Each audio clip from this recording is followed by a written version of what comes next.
본문 말씀을 중심해서 예수 그리스도로 말미암은 믿음이라는 제목으로 하나님 말씀 전하겠습니다.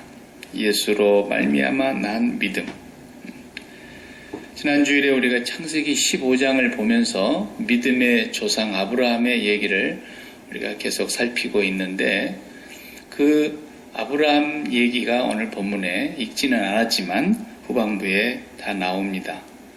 그래서 하나님의 구원 계획을 아브라함을 통해서 이루시는데, 하나님은 계획을 세우셔서 일을 하시는데, 제일 좋은 계획을 1차로 세웠다가 안 되면 2차로 세우고, 차선책을 두셨다가도 안 되면 어떻게 또 3차의 계획을 세우고, 그런 분이 아니에요. 사람은 그렇게 하지만 하나님은 한 번 세운 계획은 변하지 않습니다. 하나님은 영원하신 하나님, 완전하신 하나님, 최상의 계획을 하나님이 세우셔서 그 계획대로 이루어 가시는 분이세요. 그 과정에서 하나님은 사람을 이렇게 하나님이 사용하시기는 하지만 사람의 도움을 받는 분은 아닙니다. 하나님이 사람을 쓰시는 거예요, 그냥.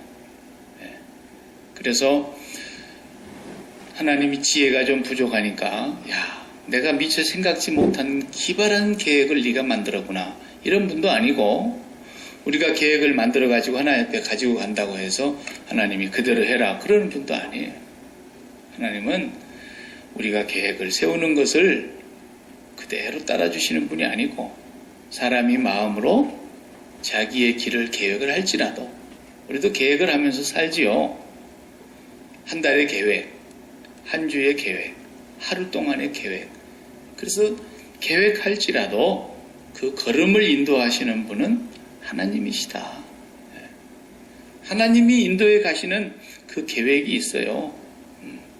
그래서 계획을 야무지게 세울 필요가 없어요. 매일 그 세상에서 성공하는 사람들의 무슨 강연을 들어보면, 저도 예전에 좀 들어봤습니다만은, 그 사람들은 한결같이 계획을 얘기해요. 그래가지고 새벽 4시부터 일어나야 된다. 그래가지고 새벽형 인간, 그러면 또 난리가 납니다. 근데 성경에 보면은 그 시편 46편에 나오는 내가 새벽을 깨우리로다, 막 그런 얘기가 마치 새벽에 일찍이 일어나야 된다는 얘기로 둔갑을 해버리는 거예요, 성경 말씀. 전혀 그런 뜻이 아니거든요. 그러니까 참 돈 버는 데는 눈이 빨라요. 그런 것을 그냥 새벽형 인간, 새벽형 크리스찬, 그래서 새벽에 일찍이 일어나는 새가 먹이를 찾는다, 순전히 그런 얘기들을 가지고 이제 강연을 하지요. 저보다 그런 강연 하라 그러면 저도 얼마든지 하겠어요. 그런데 그 쓰잘데기 없는 강연을 막 300만 원, 400만 원씩 1시간 강의하는데 그렇게 주고 한단 말이에요. 하나님의 계획이 있으니까 우리 예수 믿는 사람들은 그런데 귀 기울이면 안 돼요. 하나님이 계획하시는 대로 인도해 가는 것을 우리가 어떻게 하면 순종하고 따라갈 수 있을 것인가를 관심을 갖고 시간이 나면 거기다 투자를 해야지, 자기가 아무리 노력하고 애써도 하나님의 계획과 다른 길로 들어서 버리면 자기가 들어선 만큼 다시 왕복길로 돌아와야 되기 때문에 잘못된 길을 돌아가 버린 만큼 돌아와야 된다는 거예요. 그래서 우리가 무작정 열심을 낸다고 해서 되는 것도 아니고요. 하나님이 모세를 불러서 쓰실 때도 좀 쓸만할 때 쓰시면 얼마나 좋겠어요. 우리 생각 같으면 40세에 혈기가 있고 열정이 있고 속에서 꿈이 용투름하듯이 막 치솟는 그런 40살에 사람 하나 탁 때려 죽이는 걸 보면서 백성들이, 야, 이 사람이면 우리의 정말 어떤 지도자가 될 만하겠다, 그럴 줄 알았지만 되려 살인자가 돼서 도망을 가는 거 보세요. 그리고 자기도 이제 인생을 포기할 나이가 됐다고 생각할 즈음이 됐는데 80살에 하나님 나타나시니까 자기가 자기를 너무 잘 알잖아요. 사람 잘못 보셨습니다. 그래서 끝까지 안 가려고 그러는 거예요. 하나님은 이제 그때쯤 되면은 사람이 이거 좀 철들었네, 이걸 아시는 거예요. 절대로 하나님은 우리의 어떤 도움을 받아서 하시는 분이 아니에요. 그러니까 베드로도 처음에는 참 자기가 뭔가 주님 앞에 뭘 보여주려고 그랬어요. 고기를 많이 잡아가지고 오늘은 고기를 구워서도 드리고 볶아서도 드리고 튀겨서도 드리고 주님 앞에 정말 고기 많이 잡아갖고 좀 폼 좀 잡으려고 했는데 밤새도록 한 마리도 못 잡는 거예요. 그런데 고기 잡는 것하고는 거리가 먼 줄 아시는 그 예수님이 오셔가지고 야 깊은 데로 가서 한번 해봐라. 그러니까 베드로가 그것을 우습게 여겼다니까요. 그 말씀에 의지하여 내가 그물을 내리겠습니다. 그 말만 딱 뽑아놓고 보면은 굉장히 순종을 잘하는 것처럼 보이지만 그 말씀의 전체 분위기를 놓고 앞뒤를 놓고 보면은 그런 말씀이 아니에요. 네. 이제 예수님을 한번 망신을 줄 요량으로 지금 그물을 내리는 거예요, 사실은. 근데 이게 웬일입니까? 딱 땡기는데 이게 그물이 밑에서 돌에 걸렸나 안 따라 올라오는 거예요. 이보게들 옆에 사람들 막 불러가지고 땡기는 그런 일이 별로 없었을 거야 아마 살면서. 그래가지고 자기 배만 채운 게 아니라 옆에 친구의 배까지 가득 채웠어. 그러면은 뭐라고 얘기해야 돼요? 그러면 그렇지.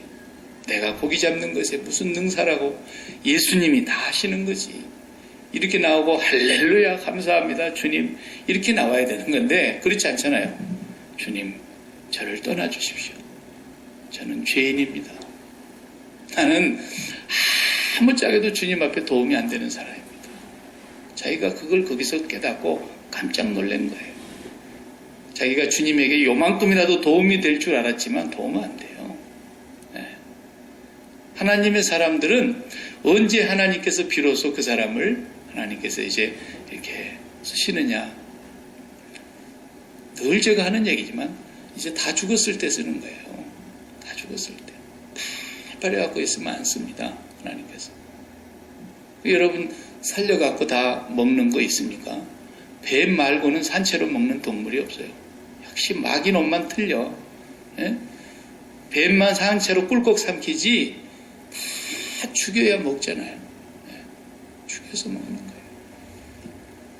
하나님의 사람들은 반드시 그때 하나님이 이제 네가 내 일꾼 된 자격이 있다. 그러시는 거예요. 뭘 좀 안다고 가기를 내가 그래도 목회를 30년 이상 한 사람입니다. 하나님. 그러면 하나님 나를 그냥 시궁창에 갖다 내다 버립니다. 그날로 끝나는 거예요. 그 인생이. 아무것도 아니에요. 그건. 그래서 베드로가 오늘 이제 우리에게 이 본문에서 얘기하려고 하는 것이 굉장히 중요한 얘기예요. 보통 사람이 생각을 해보세요. 성전 비문에서 40여 생을 한 번도 일어서 본 적이 없고 날 때부터서 불구로 태어난 사람이 나왔단 말입니다. 그러니까 오늘 본문에 보니까 막 사람들이 구름대처럼 몰려와가지고 솔로몬 행각에 모여드는 거예요. 그 솔로몬 행각이라는 건 성전 뜰 옆에 이렇게 행각이 있어요. 여기 우리 교회 한 집 건너 두 집 번째 가면은 문간에 지붕만 있고 기둥만 있는 그 집이 있죠. 그런 것이 행각이에요. 사면이 다 트여 있고 지붕에다가 기둥만 세워놓는 비만 안 맞게 해놓고 그늘만 지게 해놓는 거예요. 거기로 사람들이 누가 몰아붙였는지 몰라도 베드로와 요한과 병 나은 사람과 같이 사람들이 그리 몰려갔어요. 그 자리는 뭔 일이 있으면 모이는 곳이거든요. 거기가. 예수님께서도 제자들을 데리고 성전에 가셨을 때 요한복음 10장 22절에 읽어보면 꼭 그 솔로몬 행각 그 자리에서 예수님이 가르치셨던 때도 있었어요. 베드로는 그 옆에서 구경하고 있었죠. 근데 오늘은 반대로 이제 베드로가 거기 서서 설교를 하는 거예요. 지금 설교를 하는데 무슨 얘기하려고 그러는 거예요? 글쎄요. 여기 지금 심장병 앓고 있는 분들, 소갈병 앓고 있는 사람들, 여기 병든 사람들, 여기 다리 펴지 못한 사람들, 여기 팔 안 움직인 사람들 다 오시기 바랍니다. 예수 이름으로 내가 고치겠습니다. 이런 얘기 지금 하려고 하는 게 아니잖아요. 거기 지금 다리 못 쓴 사람은 딱 한 명뿐이에요. 다 멀쩡한 사람들이에요. 몸은. 거기 지금 병 고치러 온 사람들이 아니고 그저 성전에 하루에 3번씩 기도하러 오는 시간에 기도하러 왔다가 그 사람 평생 봐온 사람인데 오늘 일어서서 베드로와 요한을 꽉 껴안고 있는 걸 보니까 너무 놀라워서 도대체 이게 어떻게 된 일인가 궁금해서 거기 모인 거예요. 근데 거기다 대놓고 베드로가 하는 말 한번 읽어보세요. 11절에 나은 사람이 베드로와 요한을 붙잡았다는 건 끼안았다는 말인데 꽉 끼안고 따라가는 거예요.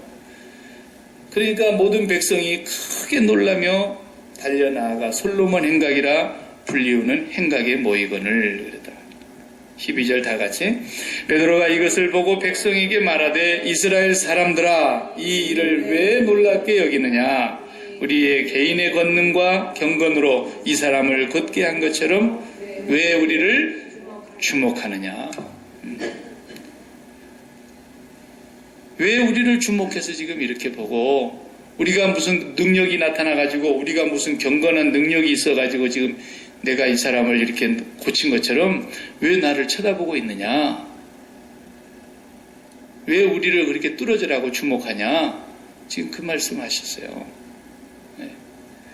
그러면서 13절 아브라함과 이삭과 야곱의 하나님 곧 우리 조상의 하나님이 그의 종 예수를 영화롭게 하셨느니라. 너희가 그를 넘겨주고 빌라도가 놓아주기로 결의한 것을 너희가 그 앞에서 부인하였다. 거부했다. 그래서 이 예수 그리스도를 결국은 생명의 주를 죽였도다.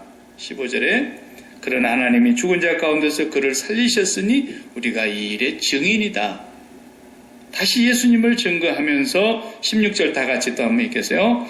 그 이름을 믿음으로 그 이름이 너희가 보고 아는 이 사람을 성하게 하였나니 예수로 말미암아 난 믿음이 너희 모든 사람 앞에서 이같이 완전히 낫게 하였느니라. 아멘.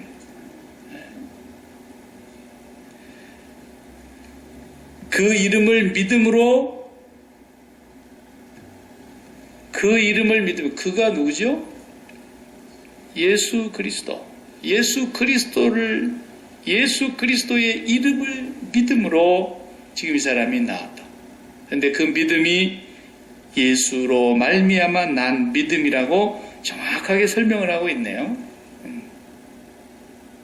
1차적으로 믿음이 베드로에게 있었잖아요. 베드로가 그냥 예수 이름으로 일어나 걸으라 하고 쫙 잡아다닐 때 복사뼈에서 그냥 힘이 하늘로 용수철이 튕기듯이 솟구쳐 오르면서 한 번도 일어서지 못했던 사람이 벌떡 일어서는 힘이 나는데 베드로가 믿음이 없이 그렇게 했겠어요? 그래도 안 되면 어떡하려고? 돈 몇 푼 주고 그냥 슬그머니 그냥 들어가려고 그랬겠어요? 베드로와 요한의 믿음이 분명히 있었어요. 그리고 또 이 안전병이 이 사람이 믿음이 전혀 없었다고는 또 볼 수 없는 것이 돈이나 주고 가라니까 뭔 쓸데없는 소리를 하느냐고. 내가 지금 40년 넘도록 앉았다가 일어서 본 적이 한 번도 없는 사람인데 나를 보고 일어서라 그러면은 나를 놀리는 거냐 그러면서 조금 이상하게 뻣뻣하고 안 일어설 수도 있는데 이 사람 손을 잡고 쫙 따라서 일어나는 거 보세요. 네. 그러니까 조금 믿음 쓴 거 아니에요? 이 사람도. 전혀 믿음 없이 이렇게는 안 했을 것 같아요. 그런데 오늘 베드로는 뭐라고 말합니까? 왜 우리를 주목하느냐? 우리의 경건과 우리의 능력으로 이 사람이 이렇게 성하게 된 것처럼 왜 우리를 주목하느냐? 그러면서 16절에 그 뒤에 설명을 예수로 말미암아 난 믿음이 이 사람을 이렇게 했다라는 거예요. 믿음이 중요하죠. 중요한데 믿음보다도 더 중요한 것이 있다는 거예요. 우리의 믿음보다도 더 중요한 것이 뭐냐면 믿음의 대상이 더 중요하다는 거예요. 누구를 믿느냐라는 거죠. 믿음은 불교에 가서도 믿음이 있다 그러죠. 무당을 데려다 구슬하는 사람도 믿음이 있어서 하는 겁니다. 우상을 세워놓고 거기 절하는 사람도 믿음이 있어서 그러는 거고요. 귀신을 섬기는 사람도 믿음이 있어서 하는 거예요. 제가 보니까 귀신 섬기는 사람이나 무당 구다는 사람들의 그 신심, 믿음이 얼마나 좋은지 몰라요. 그 사람들은 반드시 목욕합니다. 우리 예배드리러 나올 때마다 목욕하고 나옵니까? 보통 그 사람들 지극정성이 아니에요. 그리고요, 그거 하는 날은 외부 사람들 만나지도 않습니다. 죽은 사람 조상제사를 지신 앞에 하는데도요, 외부 사람을 들어오지도 못하게 했어요, 예전에는. 함부로 바깥 사람들이 자기 집에 들어오지 못하게. 오늘은 우리가 지금 조상신을 모신다라는 거예요. 그렇게 경건하게, 그리고 목욕 제기하고. 그런 정도로 정성으로 가지고 있는 사람들, 겉으로 보면 믿음이 대단한 거 아닙니까? 믿음이라는 것이 우리가 갖고 있는 이 믿음보다도 더 우선하고 중요한 건 뭐냐면, 믿음의 대상이 무엇을 믿느냐는 거예요. 믿음의 대상이 누구냐라는 거예요. 이것이 굉장히 중요한 거라는 거예요. 우리 집마다 다 집집마다 수도관이 2개씩 들어오잖아요. 각 집마다. 파이프가 2개가 들어오고 있어요. 물을 보내주는데. 하나는 우리가 먹는 물, 생수로 쓰라고 들여보내주고, 하나는 잔디밭에 물 주고 허들의 물로 쓰라고 보내주고. 근데 잔디밭에 들어오는 물을 수도관을 주방에 싱크대에다 연결해 놔봐요. 만약에 실수를 해서 그렇게 연결을 해놨는데 평생 그 집에서 산 사람은 그 물 먹었을 거 아닙니까? 이거 저 위에 수온지 생수로 보내주는 줄 알고.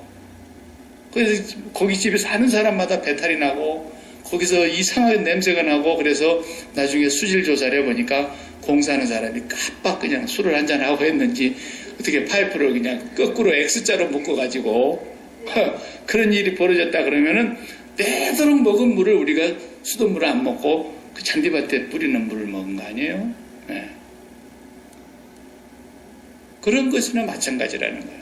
믿음이 다양한 믿음을 갖고 있는데 정성을 들이는 그런 불교의 믿음이나 귀신 섬기는 믿음, 무당 구다는 믿음도 그렇게 정성을 지극정성을 들이지만 그거 수도 파이프를 꼽아놓은 것이 아니고 허들의 물을 그냥 거기다 연결해 놓고 거기서 쭉쭉 빨아 마시고 있는 사람하고 똑같은 짓을 하는 것과 같아요. 내게서 믿음이 나와야 되는 것도 사실이지만 믿음을 내가 고백하고 있는 대상이 누구냐, 이것이 더 우선하고 더 중요하다는 것을 지금 말씀하는 거예요. 네. 엉뚱한 것을 갖다 믿고 그게 보약인 줄 알고 계속 먹었는데, 가끔 그런 사람들 뉴스에 나와서 잡혀 들어가는데, 미국 같은 데는 그런 뉴스가 아무리 눈 씻고 찾아봐도 없는데 한국 뉴스에는 꼭 나오잖아요. 네. 보약입니다. 만병통치약입니다. 그것만 먹으면 어떤 병도 다 나을 것처럼 막 하는데 알고 보니까 전부 뭐예요? 아무것도 아니에요. 그냥 가짜를 수백만 원어치 수천만 원어치 먹으면서 그렇게 잘못된 대상을 받아들여 버리면 그건 결국은 거짓된 믿음, 헛된 믿음, 결국은 자기 스스로 자기를 기만하는 믿음이 되고 마는 거예요. 그래서 오늘 베드로가 누구보다도 그 사실을 잘 알고 있기 때문에 이 사실을 그 모인 사람들에게 분명하게 해주고 있는 것입니다. 예수로 말미암아 난 믿음이다. 내가 문제를 한번 내볼 테니까 잘 맞춰보시기 바랍니다. 제가 과거에 살았던 저 캐나다의 중부 지역은 겨울이 되면 최고 추운 데가 영하 한 40도, 섭씨로 영하 40도 이렇게 내려갑니다. 지금도 제 친구가 목회하고 있는 그 중부 지역에 매니토바 주 있는데, 매니토바 주의 수도가 위니펙이에요. 그 위니펙에서 사역을 하고 있는데 보통 막 35도, 40도 이런다. 제가 거기 가보니까 겨울이 한 6개월씩 돼요. 그냥 눈이 다 녹아야 되니까. 근데 강이 하나 흐르더라고요. 도시 한복판에. 그 강 이름이 붉은 강이에요. 레드 리버라고 그래가지고 붉은 강인데 물이 붉어서 붉은 강이라 그래요. 겨울이 되면 이제 얼어버리죠. 거기가 얼으면 1m 이상씩 두께로 얼어버리는 거예요. 그러면 거기다 눈까지 덮어놓으면은 이제 아주 그냥 평평한 놀이터처럼 되니까 사람들이 스케이트를 타고 아침에 출근을 할 때 거기서 스키를 크로스 칸츄리 하듯이 이렇게 스키를 타고 다니는 사람도 있고, 그냥 얼음 위에 스케이트 타는 사람도 있고, 또 직구 쓴 사람들은 차를 몰고 아예 거리 들어가가지고 차로 그냥 강 위에 쌓인 눈을 그냥 그대로 밟고 출근을 하고 그런 사람들도 있다 그래요. 근데 그 강 두께가 1m가 얼으면요, 차가 정말 들어가서 돼도 안 깨지니까 겨울 내내 그러고 있는 거예요. 자, 그 강이 한 1마일 되는 강이라고 해봅시다. 넓이가. 그럼 1마일 되는 강 넓이의 두께가 1m로 얼었어요. 그러면은 거기를 이제 나는 저 강 이쪽에서 저쪽까지 건너갈 때 안전하게 건너갈 줄로 믿습니다. 그러면서 믿습니다에다가 액센트를 굉장히 세게 주면서 큰 소리로 믿습니다 3번 주여 삼청하듯이 외치고 그러면서 건너가면은 저까지 다 건너갔어요. 어때요? 그 사람이 마음으로 믿었습니까? 그 믿음으로 건너간 겁니까? 그게 믿음입니까? 믿습니다 그러고 건너갔는데 건너갔어. 그게 믿음입니까? 아니죠. 그 사람은 안 믿습니다 죽어도 못 믿습니다 그래도 건너갔어요. 왜요? 강 바닥이 확실하게 1m 이상 얼어버렸거든. 빠지려고 해도 빠질 수가 없는 거예요. 믿는 대상이 무엇이냐가 더 중요하다는 걸 지금 제가 얘기하는 거예요. 반대로 이제 5월달이 되면 이제 그게 녹는데, 서서히 녹는데, 다 녹아서 밑에서 이제 물이 흘러가면서 점점 녹는데, 2cm 정도 남아요, 2cm. 물이 흘러가는 게 보이고, 고기가 왔다 갔다 하는 게 맑은 물이 막 이렇게 보이고, 이제 2cm 남았는데, 자, 지금 이제 믿음을 발휘해 봅시다, 다 같이 우리가. 주여, 저번보다 더 크게 해야 돼. 믿습니다.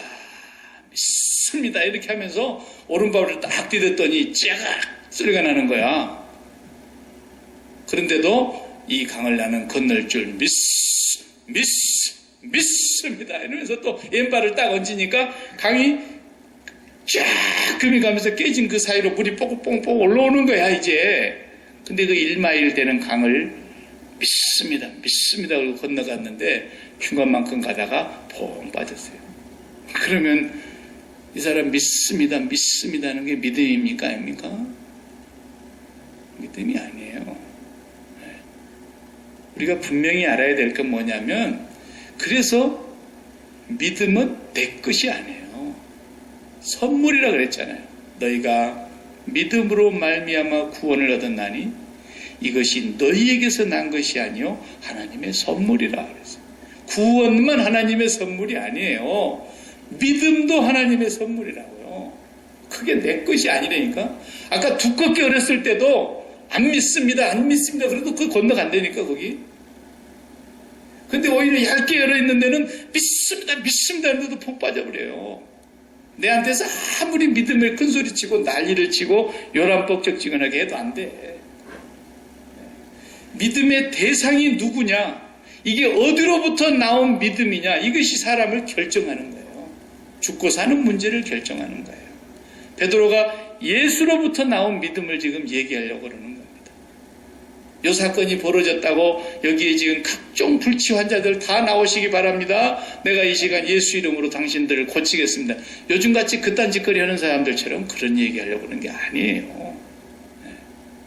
예수 이름으로 말미암아 예수께서 하시려고 하시는 데는 무슨 일이든지 일어나겠죠. 오병이어로 가지고 그것이 일어나죠. 그러나 오병이어의 도시락을 자기가 먹어야 되는데 안 먹고 그것을 제자들에게 갖다 줬고, 또 제자들은 그까짓 거 얼마나 되겠느냐 그러면서도 믿음을 발휘해서 가져왔고, 그래서 제자들의 믿음과 어린아이의 믿음 때문에 그게 된 겁니까? 그래서 지극장성을 모으면 하나님께서 그냥 조금 내놔도 많이 주시는 그런 하나님입니까? 그걸 지금 얘기하려고 그러는 게 아니란 말이죠. 베세다 광야에서 참 생명의 떡이신 예수님을 지금 얘기하려고 하는 건데, 사람들은 떡 먹고 배불러갖고 쫓아다니니까 예수님이 너무 답답해서, 그 조상들은 광야에서 그 만나 떡을 먹어도 다 죽었지 않냐, 그러면서 생명의 떡이신 나를 먹어야 되고 내가 진짜 참 음료단 말이야. 예수님이 자기 자신을 그들에게 나타내려고 하는 그런 기적인데, 뭐 조금 갖다 내놓으면 많이 튀겨준다. 맨날 그떤 쪽으로만 눈이 열려가지고 그리 되는 거예요, 그게. 믿음은 선물이라니까요. 내한테서 나오는 게 아니에요.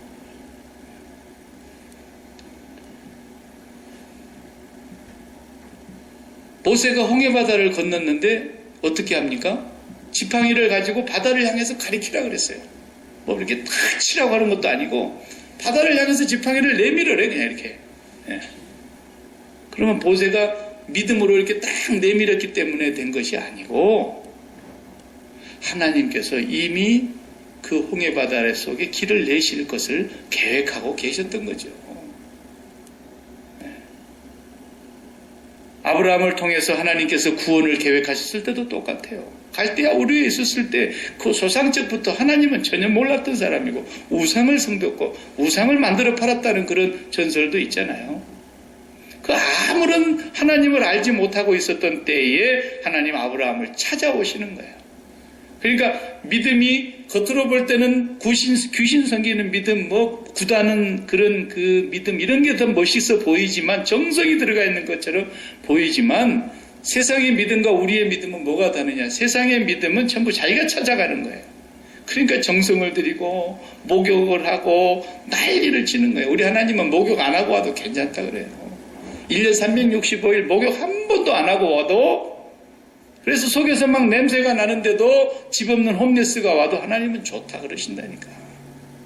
정성이 그런 거 가지고 되는 게 아니에요.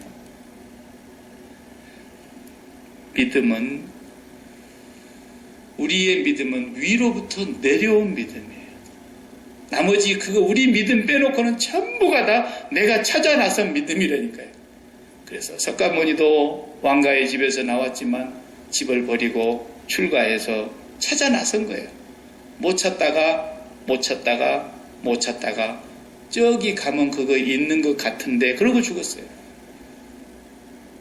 자기도 못 찾은 거야. 그러니까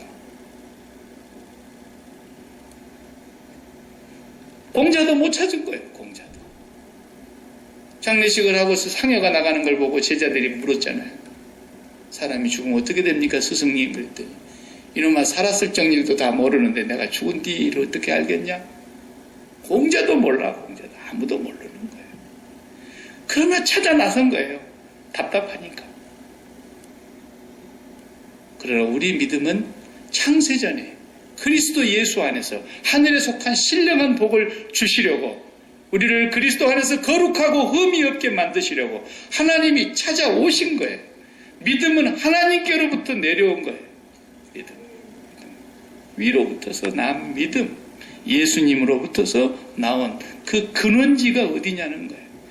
이 믿음만이 우리를 살리는 믿음이고 오늘 이 사람처럼 이제 새로운 삶을 살게 한다는 거예요. 새로운 삶.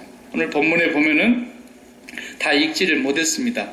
그 뒤에 한번 읽어보시기 바랍니다. 19절 우리가 16절까지밖에 못 읽었는데 19절 다 같이 한번 읽겠어요.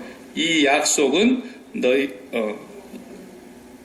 19절 제가 다른 데로 시작. 그러므로 너희가 회개하고 돌이켜 너희 죄 없이함을 받으라. 이같이 하면 유쾌하게 되는 날이 주 앞으로부터 이를 것이요. 그랬어요. 세번역 성경에 보니까 요즘 나오는 그 개역 세번역에 보면은 유쾌하게 되는 날이라는 말을 어떻게 번역했냐면 새롭게 되는 날이 그랬어요. 새롭게 되는 날이 주 앞에서 이를 것이요. 그 단어가 재미납니다. 두 단어가 이렇게 만들어져서 합해져 가지고 나온 말인데 아나푸시크시스라는 말인데 아나라는 말과 푸시코라는 말이 두 개가 붙어서 나온 말이에요. 유쾌하게 된다는 말이 아나푸시코. 그것은 위로 향하여라는 아나라는 말과 푸시코라는 숨쉰다, 호흡한다라는 그런 단어에서 이렇게 온 말이에요. 그러니까 위를 향해서 숨을 쉰다 그런 뜻입니다. 이 말이 정확하게 직역하면. 그러니까 예수를 믿고 회개하여 예수를 믿고 죄 없이함을 받는 사람들은 위로 향하여 숨통이 터지는 삶을 살 거다. 그 말이거든요. 숨통 터진다. 반대말은 뭐예요? 어메 숨통 막혀 죽겠네. 그러잖아요. 숨통 막힌다. 지금 딱 오늘 저녁 9시까지 이거 해결돼야만 이제 살겠는데 9시까지 1시간 남았는데 해결이 안 될 것 같아요. 될 만한 사람들에게 몇 사람한테 부탁을 해놨더니 될 것 같다가 안 돼 버렸어. 그래서 부도관하게 생겼어. 죽을 지경이야. 어미, 숨통 막혀 죽겠네. 그러잖아요. 네. 그런데 9시 5분 전에 전화가 한 통 쫙 왔는데 됐대. 숨통 터지네 이제. 숨이 터져. 막혔던 숨이 턱 터지는 거야. 그런 말이에요, 말이. 너희가 회개하고 예수 그리스도를 믿고 죄 없이 함을 받으면 숨통이 위로 터질 거다. 그 말. 그 예수로부터 나오는 그 믿음을 너희가 붙들어야, 예수 그리스도를 믿어야 너희 숨통 터진다. 너희가 죽인 그 예수를 하나님이 다시 살리셨고 우리는 그의 증인이다.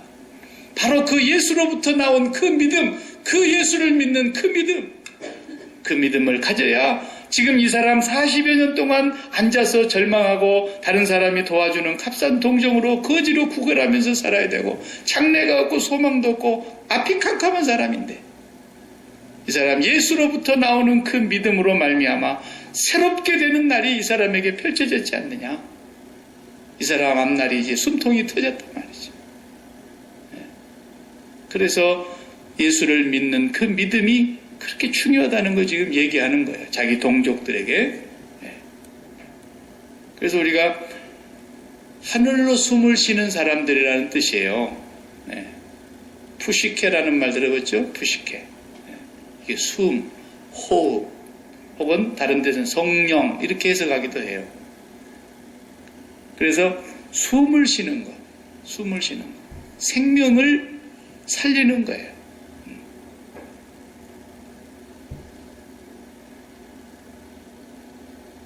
새벽기도 때 제가 그런 예를 한번 드렸는데 다시 한번 더 드리면 물에서 수영을 하는데 한 사람은 물에 빠져가지고 허우적대는 사람이 있고 한 사람은 물을 자유롭게 잠수를 하고 다니는 사람이 있단 말이죠. 물에서 똑같이 놀아도. 저는 그래도 잠수는 할 줄 압니다. 저희 집사람은 물을 먹고 사는 사람입니다. 이게 차이예요. 이게 차이. 물을 먹고 사느냐? 아니 물속에서 물을 먹으면 어떡합니까? 물속에서는 물을 호흡하면 안 되죠. 물을 호흡하면 숨이 막혀버립니다. 물속에서는 잠수를 해야 되는 거고 물 위로 올라가지고 호흡을 해야 되는 겁니다. 그래야 사는 거예요. 그러니까 평생 제주도에는 그 해녀들이 잠수하는 사람들 아닙니까? 올라와가지고 물안경만 하나 끼고 호흡을 딱 가득히 머금고 그 다음 잠수하고 저 10m, 15m 밑으로 잠수해서 내려가가지고 전복을 따 올라오는 거예요. 그리고 따고 있는 동안에 2분, 3분 버티다가 이제 다시 또 숨이 차오르면 다시 올라와서 숨을 다시 또 쉬고 호흡을 조절을 해가지고 또 가득히 채워서 또 내려가는 거예요. 이 사람은 물에 빠지는 사람이 아닙니다. 이 사람은 숨통 막히는 사람이 아니라 아주 자유롭게 숨을 쉬면서 물 속에 들어가서 잠수하면서 자기의 일을 다 해내는 사람이에요.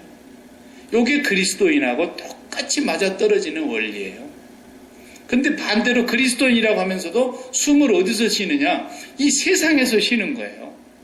이 세상을 우리가 바다라고 비유한다면 이 세상이라는 바다에서 숨을 쉬어버리는데 어디다가 대놓고 숨을 쉬어버리냐면 자식에다 대놓고 숨을 쉬어버리는 거예요. 물을 막 삼켜버리듯이 이 세상을 삼키면서 숨을 쉬니까 자식으로 숨쉬는 사람이 있고 돈으로 숨쉬는 사람이 있고 건강으로 숨쉬는 사람이 있고 사업으로 숨쉬는 사람이 있고 명예로 숨쉬는 사람, 인기로 숨쉬는 사람 그 다 숨을 쉬는 것 같은데 숨통 막혀 죽겠네. 숨통 막혀 죽겠네. 그러다가 또 조금 숨 쉴만 하면 이거 좋다. 그러다가 또 숨통 막혀 죽겠네. 숨통 막혀 죽겠네. 그러다가 결국은 죽습니다. 결국은 망합니다. 근데 예수 믿는 사람은 어떻게 사느냐? 해녀처럼 사는 거예요. 올라와가지고 세상에서 이제 바다라는 이 세상에서 일을 하다가 내 마음이 숨이 좀 막혀오는 것을 느끼면 빨리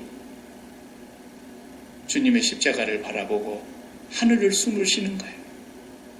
그게 기도예요, 그게. 그래서 그 시간이 기도하는 시간이라고. 주님을 바라보는 시간이 기도하는 시간이고 하늘과 호흡하는 거라 그랬잖아요, 기도가. 그래서 하늘로 숨을 쉬는 시간이에요. 하나님, 내가 지금 오늘 또 남편을 상대하다가 숨이 턱턱 막힙니다. 남편에 대하여서 십자가에서 죽고 그리고 하늘로 숨을 쉬는 거야. 오늘 또 내가 아내로 인해서 숨이 콱콱 막힙니다. 자식놈 때문에 숨이 막힙니다. 그럴 때마다 어떻게 하라는 거예요? 십자가를 바라보고 내가 세상에 대해서 죽은 자인 걸 확인하면서 하나님으로 숨을 쉬는 거예요. 계속 기도하면서. 그러면 그 호흡이 성령으로 호흡을 하게 된다 말이죠. 이게 예수 믿는 사람의 삶이에요. 그래서 새해녀처럼 이제 호흡이 다 골라져서 다시 가쁜 호흡이 골라져서 다시 전정을 해서 숨을 가득히 호흡을 머금고 다시 들어가는 거예요. 그래가지고 그 안에 가서 일 다 하고 올라오는 거예요. 다시 아내를 만나서 다시 남편을 만나서 다시 사람을 만나서 다시 자식을 만나서 아무런 내 숨 답답한 거 없이 일 처리 착착착착 하는 거예요. 그게 세상에 대해서 죽은 사람이고 하나님께 대하여 산 사람이고 그것이 물에 빠진 사람이 아니고 물을 잠수할 줄 아는 사람이고 우리가 세상에 절대 빠지면 안 돼요. 세상 안에 우리를 보내놨다고 하니까 세상에 보내놨더니 이게 물속에 집어넣으니까 그냥 물만 잔뜩이 먹고 보고배 마냥 이렇게 불러가지고 물 먹고 말이야. 다 죽어가지고 올라왔어. 세상을 그렇게 빨아삼켜가지고 다 죽게 생겨. 다 죽게 생겨. 세상을 빨아삼키면 그리 되고 마는 거죠. 그러지 말라는 거예요. 그래서 예수로 말미암아 나옵니다. 위를 향하여 호흡이 트여야 된다는 거예요. 어떻게? 너희가 회개하고 예수를 믿고 죄 없이 함을 받으라. 그때 죄가 뭐예요? 김신의 돈 50불 아갚은 거? 그런 얘기가 아니라니까요. 회개하고 죄 없이 함을 받으라 그러는데 그래야만이 위로부터서 유쾌하는 날이 임한다는데 위로 호흡이 트이는 일이 생긴다는데 그때 그 죄가 뭐냐고 죄사함 받으라는 얘기가 엊그제 욕하면서 싸운 거? 그런 얘기가 아니라니까요.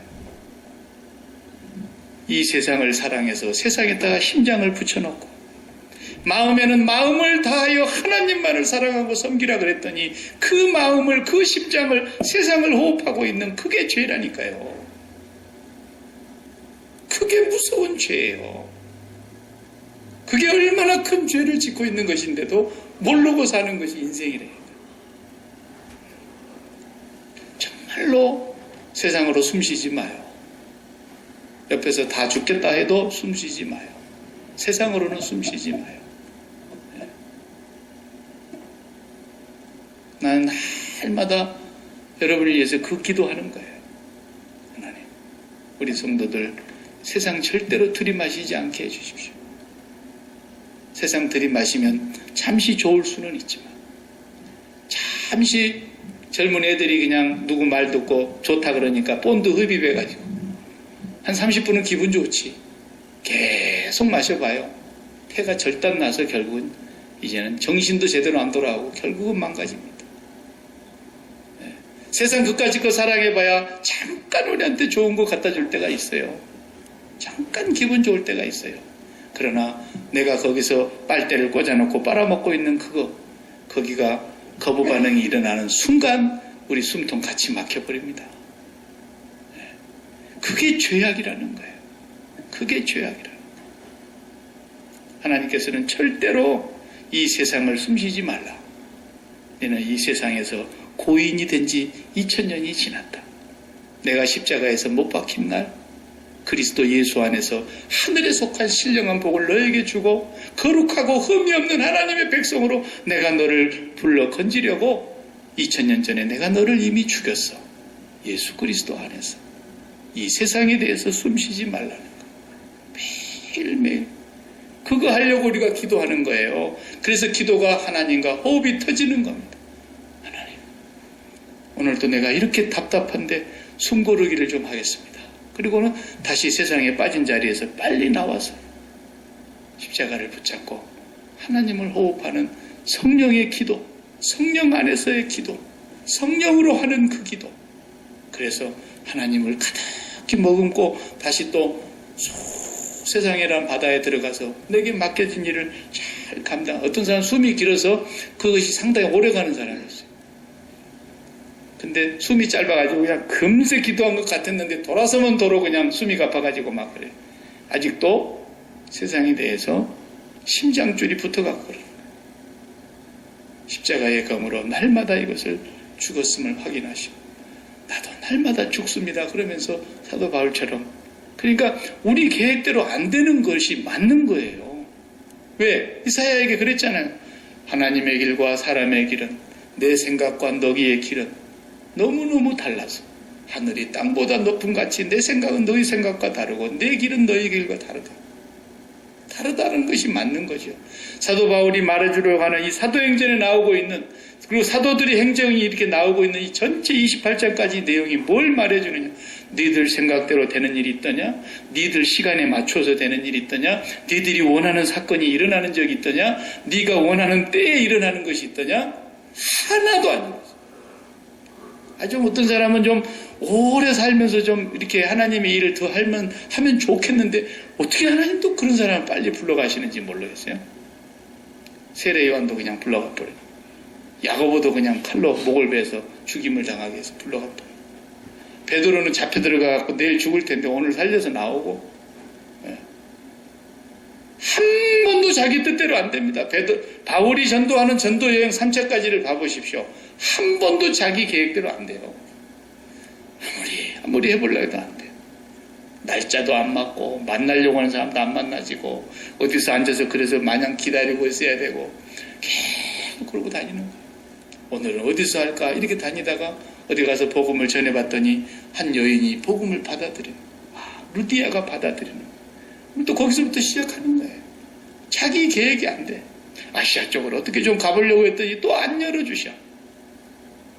마게도니아 사람이 와서 도와달라 그래. 그리스도 하나님 인도하시는가 봐서 또 가봤어.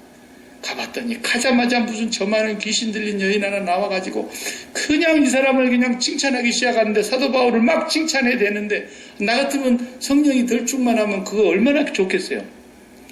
약지마 사람들이 다 일어나가지고 그래도 교회를 가려면 워싱턴 한인 장로교회로 가라고. 거기 그 목사가 보통 하나님의 위대한 종이 아니라고. 그러고 다닌다 그러면은 좋지 않겠어요, 여러분들? 바울은 지금 그 귀신 들린, 저 많은 귀신 들린 여자가 그 말을 해주는데도 막 괴로워하는 거예요. 그러다가 너무 괴로우니까 하루는 이 귀신을 그냥 예수 이름으로 내쫓았다가 또 안 죽을 만큼 두드러 맞고 그리고 감옥에 끌려가가지고 또 있다가 생각지도 않게 기도하고 찬양하고 있는데 지진이 막 일어나질 않나. 그 다음날에 그냥 그 높은 사람들이 그냥 미안해갖고 얼른 나가라 그러니까 그때서 미련하게 나 시민권자인데 나를 그렇게 때릴 수가 있어요? 인제서 그 얘기를 하는 거예요. 인제서 시민권을 처음 얘기했어야 했나니까 그때 딱 잡을 때 내가 지금 누군 줄 알고 너희들이 잡느냐. 시민권 딱 내놓고 나를 당신들이 죄도 안 묻고 이렇게 잡아서 때릴 수 있어? 당신들이 목숨이 몇 개길래 지금 그딴 짓을 하느냐고 해 닦을 수 있잖아요. 절대로 자기의 의지나 자기의 노력이나 자기의 생각으로 길을 펼쳐가질 않는 거예요. 그런데 하나님이 그냥 태풍의 배를 파손시켜 버리질 않나. 배 조각을 붙들고 그냥 일주야를 바다에 둥둥 떠다니게 하질 않나. 얼마나 많은 사람들에게 배신을 당하고 욕을 먹고 두드러 맞고 강도의 위험과 강의 위험과 유대인의 위험과 이방인의 위험과 굶고 춥고 헐벗으면서 한 번이나 자기 뜻대로 가는 길이 있는가 보세요. 그런데도 왜 갑니까? 죽었으니까 가는 거예요. 죽었으니까 가는 거예요. 그렇게 주님을 위해서 충성하고 충성을 다하는 사도를 하나님이 가는 길이라도 평탄하게 해줘야 되고 따뜻하게 잠이라도 자게 해야 되고 배불리라도 먹게 해줘야 되지 않겠습니까? 한 번도 그렇게 안 되잖아요. 거기다 병까지 하나 또 짊어져가지고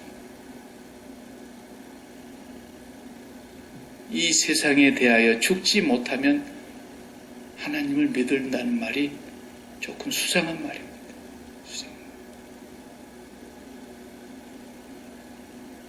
지난주일에 소개했던 그 제가 밴쿠버에서 만났던 그 권사님 네 분은 진짜 믿음을 가졌어요. 자기가 100억이라는 돈을 갖고 있었을 때에는 내 믿음이 어디가 출처인지를 몰랐다. 늘 기분 좋잖아요. 왜? 아니 내가 돈을 그렇게 많이 갖고 있는데 뭐 걱정할 게 뭐가 있어요. 쓰고 싶은 대로 써도 평생 다 못 쓰고 죽을 돈을 갖고 있는데 믿음이 어디에서 나오는 출처인지 확인이 잘 안 됩니다. 그렇게. 근데 그 돈이 진짜 한 푼도 안 남고 그 나쁜 놈한테 다 그냥 빼앗겨서 다 잃어버렸어요. 그리고 나서 진짜 알거지가 되고 나니까 지금 잘 믿어요. 얼마나 진실되게 믿는지. 이 믿음이 어디서 나온 믿음이겠어요? 돈에서 나온 게 아니에요. 예수 그리스도로 말미암아 나온 믿음이에요. 예수 그리스도만 믿는 믿음이 된 거예요. 진짜 그 사람 복 받은 거예요. 진짜 복 받은 거예요. 그거 없었더라면 죽을 때까지 내가 예수를 믿는 건지 지금 돈의 백을 믿는 것인지 구분이 잘 안 될 뻔했다.